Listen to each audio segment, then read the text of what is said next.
Hello, my name is Bill Haley, and this is for Haley 2024 The Movement's Government Reform Ideas. Now, this video is going to be on identity, personal and business.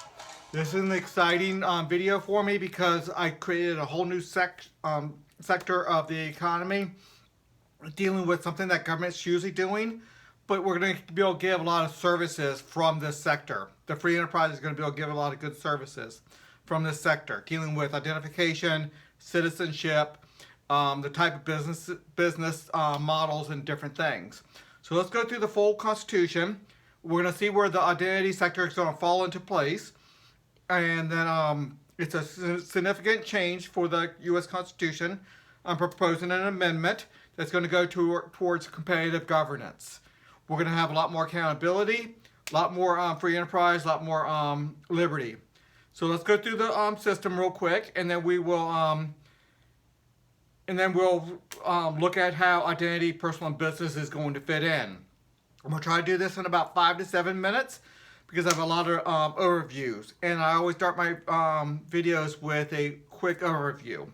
But I have good hour-long videos out there going over the whole overview of the whole thing. So let's continue going and we'll go from there. So first thing you have to understand is that we separate all government power into 30 sectors. Top level elected leaders per sector. There's no one person that can be over top of, let's say, police and environment. In charge of human resources and in charge of food. In charge of identity and citizenship and also transportation. Family law is going to be different from law enforcement. I have 30 sectors. These all get a full U.S. Congress, a separate president, a separate governor, state legislative. We multiply everything that we currently have times 30. We divide the power and put 1/30th into every one of those, into every sector. But then we go further. Let's go further into the let's go further. Within each sector, once we got food or identity or family law, you select one of 12 to be roughly 12 different CRAs. As long as you can get 5% of your fellow citizens within your locality, within the state or the federal government, 5% to join together with you, you can have a governing agency, a full governmental system with executive, legislative, and judicial powers. There'll be about 12 to choose from. You can't be above 20%, you can't be below 5%. But they govern you. Your neighbor, if they pick a different one than you, their CRA governs them. Their CRA never has control over me. Only mine does. Now I have to pick one. It's a mandate. It's part of the social contract. And then you pay the CRA fees for your CRA. They're competitive government. CRA is competitive regulatory agency, but they're also competitive governance. And they also competitive representative agency. They send representatives up to the next level. So you have multiple ways of having representatives. Significant checks and balances in here. We have two very significant societal accountability firms or sectors which is a representative body, dealing with giving police powers, anybody with inherent government power. One for more the domestic side, the police, the courts, the prisons and like. Then one more on the military side, dealing with the military, the commander-in-chiefs, army, service members, and the like. Okay, let's continue going.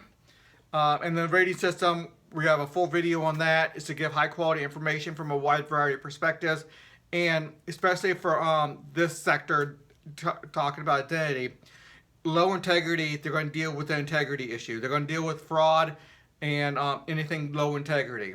So they're going to have rating floors all over the place if it causes a significant negative externality.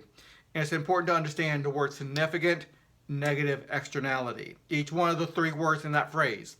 It's important to understand those words and what that means.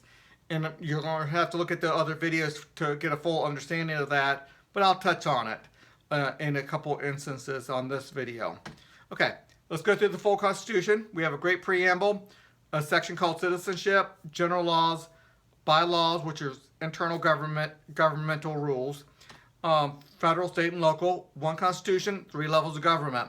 It replaces all state constitutions and the federal constitution, and actually creates that local constitution. Same local constitution for everybody, but every locality and every state will be their own local constitution, and they will have their own flair, their own variations on there. Okay, original authority. What level of government has the top level? Say when things come into conflicts, what level of the CRA structure has top say when things come into conflicts? Well, that's all explained in there. Supermajority, if it's a monopolized control, you need a 70%. It keeps a lot of things down at the CRA level.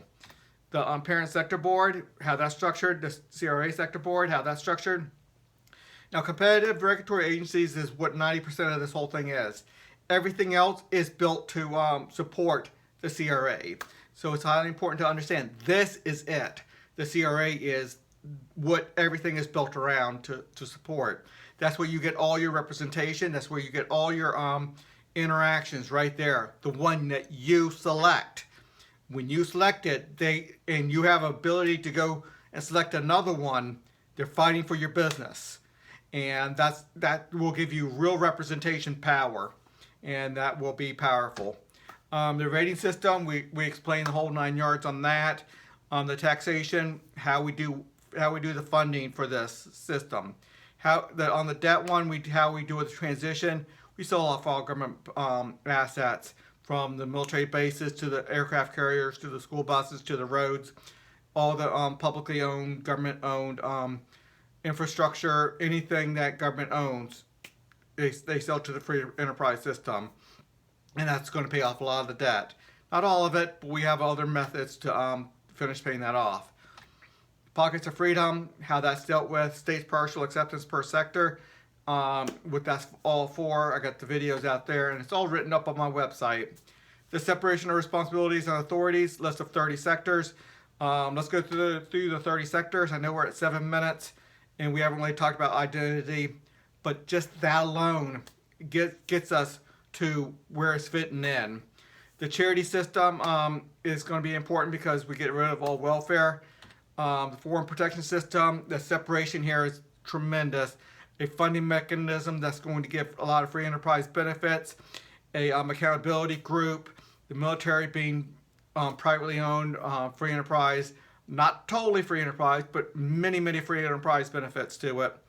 The violent crime mitigation system, private, but accountability that's going to hold everything together, and a lot better accountability than we currently have right now. The healthcare, financials, insurance, all those videos were just recently done. This is the middle of 2021. It's the middle of July 2021 right now. Food, education, all those are done. Manufacturing's done. Human resources are done. We're on sector 25 right now. That's what we're doing right now. But I do have environmental, work safety, and media and communication done. We will do transportation and land and water soon, probably by the end of July of 2021. So let's continue going. Okay, it's always good to come back to this. Now that you saw everything that you saw, you understand more what the rating system is. Not a lot, but look at those videos. You understand what the powers of the CRA is, but look at those videos for a full rundown. There's a lot of stuff on my website, many write-ups on that. Okay, so identity, personal, and business. This is exciting because I took government's not really providing good services right now in this realm, and it can be done so much better, especially if it's in the free enterprise system that specializes in competing to serve their fellow man better. How many people waste half a day at the DMV and complain about the low quality of service at the DMV? A lot of people do that, or Social Security Administration, or anytime you go into a government office, there's a lot of complaints that they're just not giving you that great service. Are people allowed to pay more for better service? Well, this is going to allow them to do that to some degree. And there still has to be high standards for a lot of different things, but as long as they're reaching a good rating floor and they can maintain high standards, they can compete to serve you better. Different people can go into that business. The only way a business service gets better if somebody from that business or an outside group can come in and compete for providing that service to their fellow man. That's what the free enterprise system is. And when you take away that free enterprise, that's when things go wrong, and that's when you're not getting the best of services. Because it's monopolized, and you have to go there to accomplish certain things and do certain things in society, like get a driver's license or whatever. Okay, the identity personal and business sector is established. You have to establish a sector to get to 12 CRAs, to get the rating system, to get that sector board, and the whole 9 yards. It gets a set of responsibilities. And when I say business, it's going to identify a business as a corporation, a self-proprietor, an individual business, a small business, a big business, mid-sized business. It's going to a part of this is going to deal with the structure of business as well, the identity of a business. Whether it's a public corporation, which we talk about, and we give power to stockholders and the like within this. Okay, the purpose of the identity, personal and business sector is to regulate the identity and ownership rights of citizens and other entities. So it's important that we do citizenship, identity, and ownership.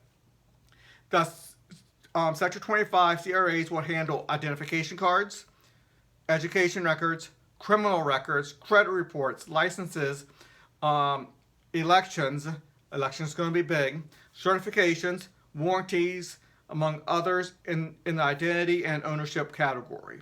So I'm giving a lot of responsibilities in here.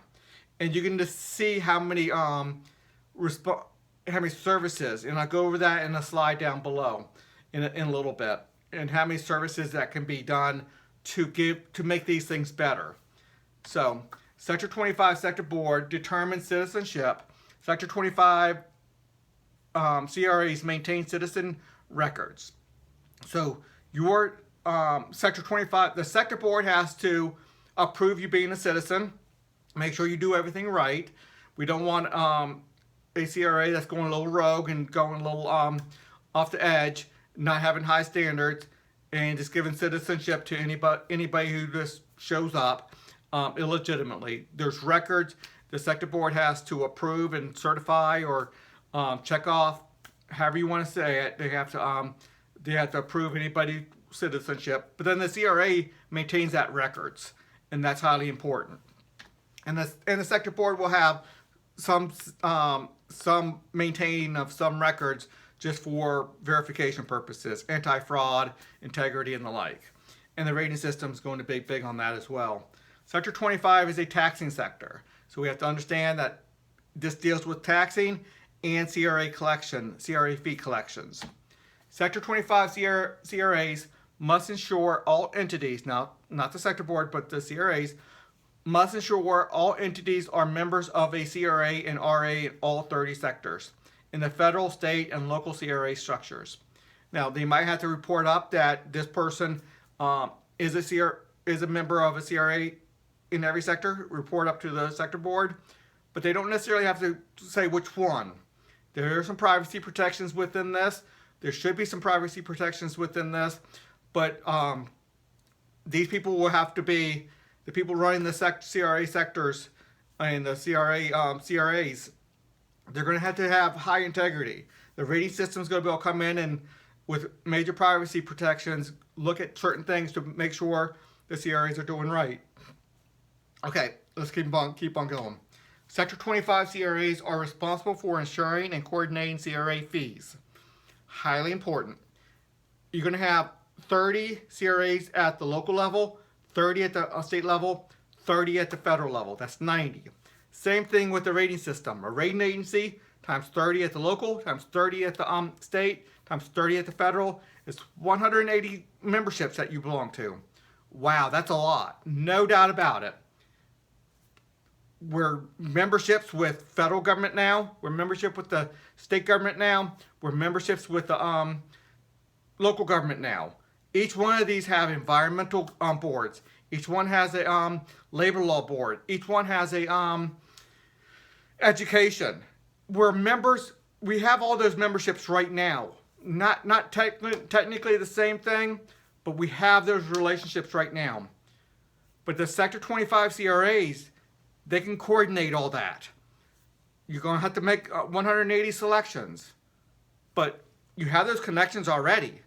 You get to select which one you think is better. So it's highly important to understand. They're going to coordinate your taxes or your fees. So you can have a one payment per month. Now, don't get me wrong. It might not be just a couple $100. It might be several $1,000s. You have to understand how much we are paying right now per household. Between federal, state, and local, we are well over $8 to $9 trillion a year for 110 million households. It's somewhere around the $80,000 worth of tax expenditures spent per household. Now, the rich are picking up a bulk of that, no doubt about it. But all the rich can only get their money from transactions with everybody. So you're paying it through the transactions of the cost of your goods that you're buying, cost of the services, a lower paycheck, whatever the case may be. It gets flowed to everybody. You might think, no way do they spend that much money. Look it up. It's a lot of money. But rich people are still going to be paying the bulk of it because businesses are going to probably pay half of everything that is needed. So the businesses are going to be paying a big bulk of it. But guess what? The only place a business can get the money is from you doing your shopping for their services, for their products that they offer. So you're paying for it regardless. But it's going to be less than the current, but we still need police. We still need protection for the environment. We still need the military. I'm sorry. So anyway, they're going to coordinate it. They're even going to be able to be responsible for debt repayments. So if somebody's late on their debt, the identity company is going to come in and step in saying, hey, you're my member. You took out this obligation with this loan company, this bank, and they said that you're not paying them what gives. Here, I need you to work at the charity economy. I need you to do this. I need you to do that. They're going to help coordinate that. There's a lot involved in there. You can go to my charity economy. Look at what we can do. Many loan contracts are going to have mandatory charity hours if you cannot pay your bills. You cannot pay back your loan. Okay, I'm going a little off topic. That's a major rabbit hole. It's an important rabbit hole, but right now let's try to get back on track. The debt repayments for their members and within the full CRA structure and properly distributed. So they'll collect it and they'll distribute the money to where it needs to go. So if you belong to this environmental group, that police group, this education group, they make sure the money goes to the right spots. So it's an extremely important sector. Okay, Sector 25 would handle all elections within the CRA structure. Highly important that you're going to be able to go to your selected Sector 25 sector board, Sector 25 CRA, and handle all of your elections. You might have an app on your phone. You can go in there in person and look at them directly in the eye. There's a lot of ways with bank level security that you can do elections online. Now, you selected that CRA, so you're going to have to give that CRA some trust. If you don't think they're doing your election right, go with another CRA. You can do that. If you don't think they're being honest, so there's that. But let's keep on going. The Sector 25 Sector Board must set the standard consistent with the amendment on voting eligibility and assign each CRA a percentage of the sector. Each Sector 25 CRA is exclusively responsible for operating the CRA elections and submitting its voting results to the CRA Sector Board. So the CRA, they're given a percentage of the vote for the whole sector. It might be 11.28936%, but that is established at the sector board level. You have to make sure somebody's a citizen. Once you're a citizen, they have that records. It's never going to go away. You're eligible for that. What CRA you belong to in each one. The Sector 25s, they're going to manage all that. It's going to be a lot behind the scenes, but what you get to see is who you get to pick. Now, if you want a trusted proxy, you find somebody who you really like, whose full time is it to look at candidates. There's a lot of candidates. You're not going to have time to analyze every candidate to see what their record was, see what they're proposing, see what they want to do. We might want to turn over a lot of our voting to a proxy that from a person that we select, that we know what they're doing. They put out good write-outs on everything, and if we don't like what they're doing, we can pull our proxy back and vote ourselves. But as long as we enjoy what they're doing, and they're doing the investigation for that candidate, then it can work.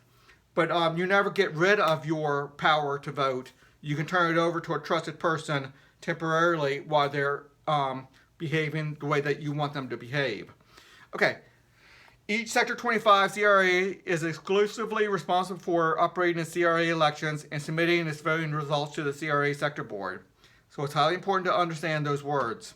Sector 25 would handle all elections within publicly traded corporations. So not just government bodies, but if you have ownership rights as a stockholder, you can turn those over to a proxy as well. And they can make sure, let's say that your view is a corporation board of directors should be doing X, Y, and Z. Your guy, your proxy, can say, okay, this is what this person wants. I'm going to use my proxy in my investigation to find somebody who does that X, Y, and Z the way he wants it. There's a lot to that. I call it corporate proxy groups. But that can be done within the Sector 25. Or most likely what you're going to do is find a corporate proxy group, that proxy that believes the same thing that you believe, is in sync with you on everything, or close to everything. And you can have it per sector if you want to. But you have them in sync with you. So you just give your trust over to them, and they just do stuff. And you can monitor them if you wish to, a little bit or a lot of it, or you can take it all the way away from them and just do everything yourself. But that's a lot of work. Okay. Okay. The rest of this, I'm not going to read it all. It's just saying that if you have stocks within mutual funds, if you have if you have stock ownership within mutual funds and other investments, that all that, and it can be done digitally right now, can be pulled out and given to your proxy. So if you have a mutual fund and you have, let's say, Exxon stock and PepsiCo stock and Amazon stock, you have voting rights. You have real voting rights, but it's in a mutual fund, and you might only have a little bit here and there. That's not enough incentive for you to go do that massive investigation. Well, your proxy getting a whole bunch of votes from a whole bunch of different people, they can use that power and from a lot of people, from that proxy from a lot of people, to really influence an election the way their members want them to exercise that voting rights. So that's important to understand. Let's keep on going. It's going to take forever. Okay. Sector 25 is where I put the transition from the current system to the new system. So I'm going to go ahead and read this, and it's going to take a little bit, and there's like 4 or 5 of these long clauses here, but let's just keep on going for a minute. The term current government in this amendment is defined as elected seated legislators or executives at the time this amendment is ratified. The date of ratification is defined as the day of the 38th state ratifies this amendment. The ratification of this amendment stops any further elections in the old constitutional system, and the current elected leaders remain through the 5-year transition period. All current government officials lose all governmental authority after 5 years of ratification. After ratification, failures to make timeline deadlines triggers the Section 5 multi-step voting system, with a 50% current government legislators and 50% sector board legislators with a 2-month conclusion. So there's a lot there. I don't have time to go over everything with you. Let's keep on going. A transition timeline from the ratification. The current government must set up a system where every American can select a Sector 25 CRA within 2 months. So within 2 months of the ratification, the current government has to have a way for you to pick a CRA in every sector. So that's important. Every current government legislator must appoint initial CRA leaders in all 3 branches of every sector to create CRAs within 2 months. So within the first 2 months, we're already rocking on this. They need to appoint that person very rapidly, and they need to start per sector, and they will join together and make CRAs. And CRA leaders must create their CRA sector board and the parent sector board within 4 months. So we're rocking. We're making movements. The CRAs don't have any power yet. They're getting set up.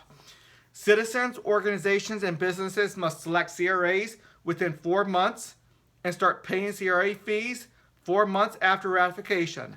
So we are rocking on this. We are putting a good deadline, and we're starting within 4 months. You have every citizen, every business has to pick a CRA. They don't have power over them yet, and they still have the power to switch CRAs later. But we're rocking already. We're moving on it. Okay. The parent sector board must finalize sector board lines of jurisdiction within 6 months. If you don't understand that, keep on look at those videos. Every sector board and the current government must have a power timeline within 8 months. So every sector needs to develop their own transition of power timeline. Now, the timeline can go out 5 years, but this has to be done within 8 months. No government power can be transferred to CRAs until 1 year after ratification. So a CRA is not allowed to have official power, of governing power. Make sure we understand it. They can have votes within their CRA setting up. They can have a lot of issues going on internally about the structure of the CRA, but they cannot have governing power, governing of, let's say, education governing and stuff like that. They can do internal governing, setting up, and people they have to pay after 4 months. So 4 months after ratification, they have to start paying some fees. It's not going to be a lot of fees yet because the first year it's just setup. They're not paying for police protection yet. They're not paying for their education yet. They're not paying for their roads yet. They're not paying for a lot of things yet. But you have 30 different groups within each locality, 30 different groups within each state, 30 different groups within the federal government. And believe me, you have a lot of localities, you're going to have a lot of states, you're going to have a lot of them joined together for productivity purposes, efficiency purposes, expertise purposes coming together. And then they go back, but they're going to be separate. But they're going to coordinate together, but they can go back and make their own transition for each state per sector and the like. Okay, CRA leadership and representative votes must occur every 3 months for the first 2 years. That's just going to really settle in. We don't want a long-term 2 years before you can change out a leadership. This is going to get rid of some bad people quickly and allow people to make changes. Oh, we made a mistake by going with that person. He's not doing well. Let's switch somebody out, and you only have 3 months for the first 2 years at least, and then yearly thereafter. And then after that 10-year period, then the CRAs and the sector boards, they get to develop their timelines on how often they have elections. Go look at that aspect of the CRA and the sector board sections. Okay, the current government may only fund CRA expenses for the first 6 months. I'm sorry, I burped. Okay, what I'm trying to say there is the current government's going to have to give a little bit of seed money to start this. 6 months. But then you notice that I said within 4 months, citizens and members have to start funding their CRAs. So immediately the citizens are going to have to start funding these things. It's not going to be a lot at the beginning, not at the first year, and then people are going to be able to see what they're going to get for the money that they're spending. Okay, Sector 25 rating system with a 40% vote may set a rating floor for integrity, and a 70% vote lowers integrity rating floors. Okay, this one's going to be, this is just a standard thing in the rating system.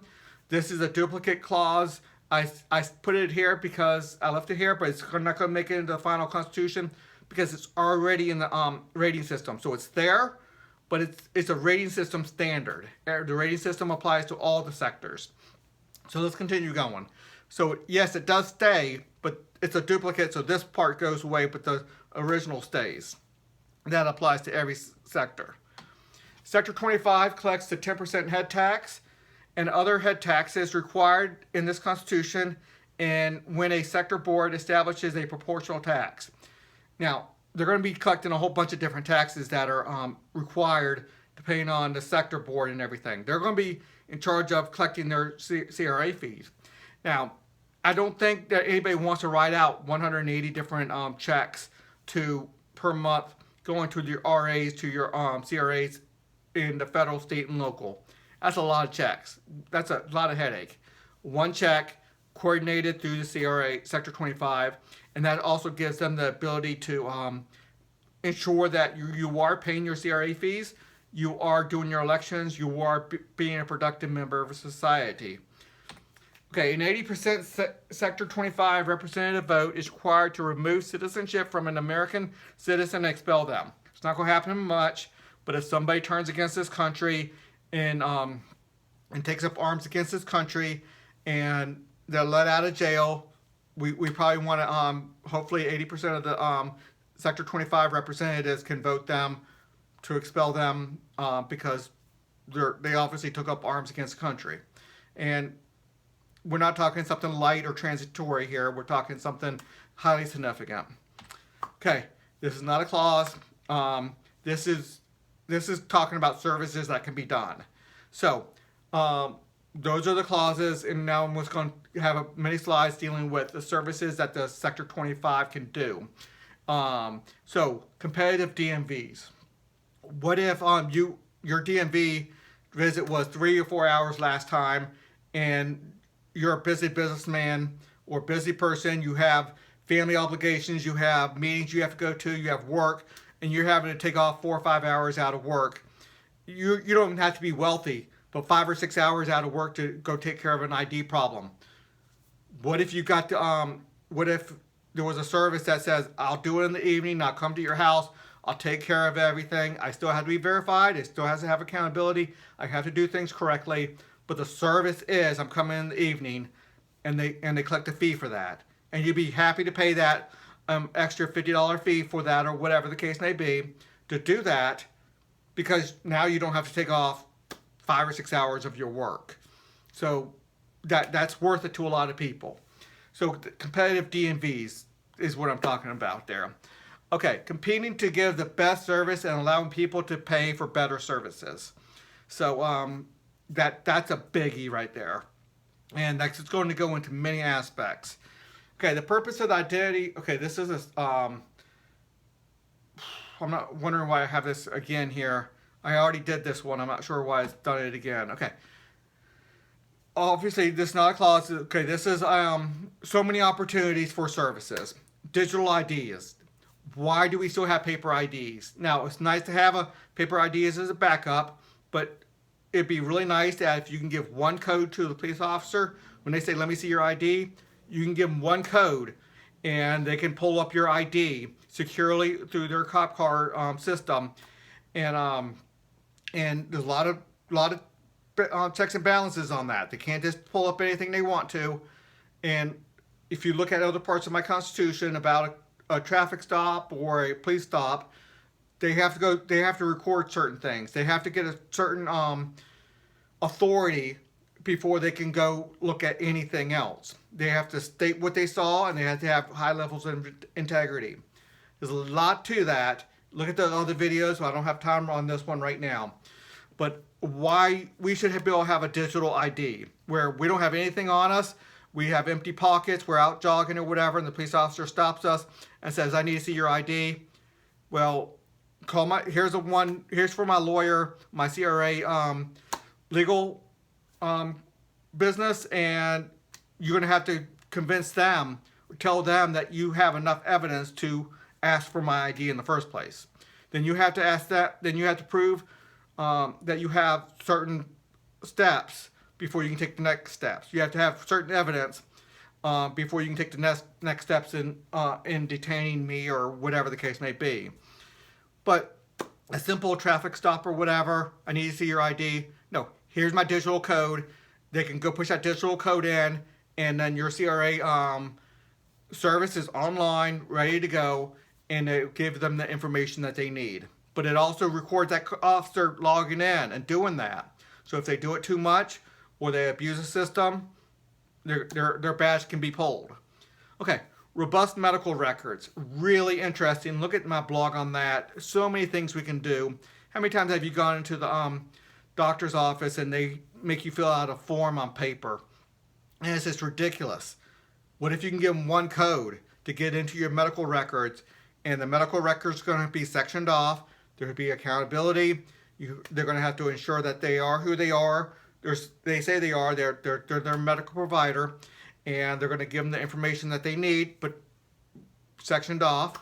And again, they're going to be the expert. That medical records is going to be the expert on how much information that doctor gets, what they get there, and they're going to make sure they have the information.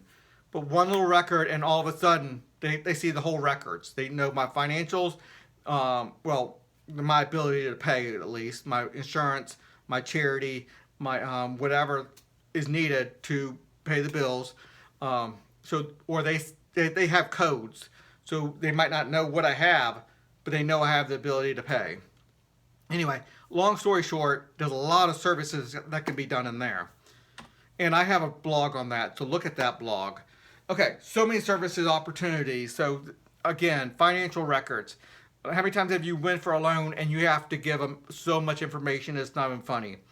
What if your financial CRA can vouch for your credit score without giving over your life history? There's going to be a system involved in there that they're going to say, okay, this other group who has good ratings verified and vouched for this person as a good credit risk. Now I don't need to have their whole life history. There's a lot to that, and I can talk about that for hours. Legal records with public defender. Again, I was just talking about the traffic stop. Here's the card. Call my lawyer. He'll give you my ID code. He'll make sure you are legally allowed to go to the next step of asking me for more information. So anyway, let's keep on going. ID protection. There's a lot of ID protection out there from identity theft. Birth certificate. They'll be holding your birth certificate. In your medical records, they'll have pictures from you from being an ultrasound all the way till you're elderly. They'll have yearly pictures of you. There'll be trusted people such as a doctor or whatever that can put that picture into the system and ensure that that is you going all the way through. So you see you at every age. Now, that's going to be a private thing. That those pictures can only be given out to the medical doctors that are allowed to see it or whatever, or the ID protection or the cops when they're allowed to see it. Again, I know I'm going all over the board, but there's services dealing with this. And there's lawyers and companies that are protecting your interest. Again, DMVs that come to you instead of you going to them. Birth certificates, the governmental vital services or whatever that government department is. Once you have your birth certificate, that your identity CRA is going to be able to lock that in, secure it, know it, have it digitally scanned into it, and then when you do have a new baby, that baby's going to come out, do the footprint, facial recognition, the whole 9 yards, DNA if you want to, but very, very securely, and we'll keep on going. Holders of all warranties, verify certifications. Again, what kind of, that'd be a nice service to have that's really not out there right now. And that's just another service that your identity sector could do that. Obviously, they're charging for it, but once you get a product, you can give it up to them. They'll have a whole system where they know how to do the warranty. The big companies that do warranties will have a good template there for ready to go. Okay, anonymous identifications. This is important. We want to be able to have anonymous identifications. Now, it might sound like an oxymoron, but a picture without a name. Here's a picture, so you know it's you. So if a police officer comes up and says, I need to see your identification, you can show them. It has your picture, but it doesn't have a name on there. It's anonymous, but it has a code. And it's and on the ID, very secure ID, it has verifications from the sector boards and the hey, you're allowed to drive. You're over 18 years old. Doesn't say how old you are, but you're over 18. You're over 18 for tobacco, I think it is, and 21 for drinking, whatever the ages are now. Able to fly. You're a citizen or not a citizen. You're in law enforcement authorization badge score. Look at that video for that. But so it gives you some information. It's secure. But the police officer doesn't know who you are, but they do know that you're a citizen. They do know that you know how to drive, or you're licensed to drive. They do know that you're able to fly. They do know that you have a LEA score of, let's say, 24. And that doesn't mean anything to you right now, but that means a regular citizen that has a little bit of training in firearms and scenario training, and maybe can assist a cop on occasion. So this is important to understand that we can have anonymous identifications. And if a cop needs to go further and says, no, I really need the name, they call the service up and say, okay, I have this information. I saw him doing this, this, and this. Okay, you met the threshold. You better well prove it in a court of law because we're coming after your badge if you're lying to us. Okay, and now you get the name, and now you get more of his criminal history or whatever the case may be. So those will all be standards set by the sector board and set by rating floors and set by CRAs, and a lot of things are set up to make sure the police can do their job, but also not abuse their power. Okay, more opportunities. Secure election apps or proxy groups that's going to take over your elections that are trusted, that you can pull back and do what you want. Let's say you want to give them the ability to do most of them, but then you pull out a little bit of the elections that you feel strongly on, and you go to a different direction. So there's a lot to deal with that. But you're going to have 30 some more elections than you currently do now. 30 times more elections than you do right now. So you probably want to go to a corporate proxy group to monitor all those. Your corporate proxy groups will be like the Heritage Foundation, the Republican Party, Democrat Party, the Reform Party, whatever, saying these are our values. These are the candidates we want to hire that's going to do this, this, and this. And those proxies will find those candidates that has a history of doing that and can hold those people accountable for you. Rating agency apps are going to be very, very important. Direct communication with your selected CRA and RA representatives, so important. Okay, we're pretty much done with this video. 44 minutes on this.